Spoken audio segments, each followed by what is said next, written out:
আয়ুষ্মান, তুমি আজকের পর থেকে আমাকে আর মা বলে ডাকবে না। হ্যাঁ বন্ধুরা, এমনটাই বলছে ইন্দ্রাণী গাঙ্গুলি। তো এই নিয়ে বিস্তারিত জানতে হলে ভিডিওতে লাইক দিয়ে পুরো ভিডিওটি দেখতে থাকো। কুসুম সিরিয়ালের শুরুতেই থাকছে ইন্দ্রাণী গাঙ্গুলি আয়ুষ কুসুমের ওই বিয়ের ভিডিওটা দেখার পর থেকে সে প্রচন্ড রেগে আছে আয়ুষ কুসুম ঈশানের উপর। তারপর যখন তারা সবাই বাড়িতে চলে আসে তখনই ইন্দ্রাণী গাঙ্গুলি অনেক রেগে গিয়ে আয়ুষ্মানকে কষিয়ে থাপ্পড় মারে কয়েকটা। তারপর আয়ুষ্মান পুরো বিষয়টাই বোঝানোর চেষ্টা করছে, কিন্তু তার মা তো বুঝতে রাজি না। সে চাচ্ছে আয়ুষ যেন তার চোখের সামনে না থাকে।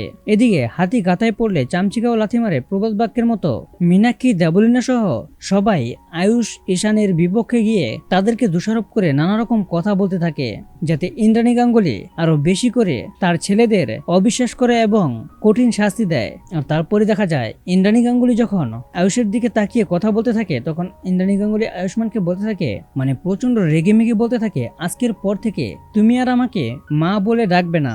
এদিকে কুসুমের দিকে তাকিয়েও বলতে থাকে সবটাই নাটক ছিল। কুসুম তখন কান্না ভরা চোখে বলতে থাকে না। তো বন্ধুরা, এবার আয়ুষ কুসুমের উপর দিয়ে একটা বড় ধরনের জ্বর বয়ে চলছে। তো তারা কি পারবে ইন্দ্রাণী গাঙ্গুলিকে সবটা বোঝাতে? তাহলে এই নিয়ে তোমাদের মূল্যবান মতামত কমেন্ট করো। আর এরকম নিত্য নতুন সিরিয়ালের আপডেট পেতে এখনই চ্যানেলটা সাবস্ক্রাইব করো।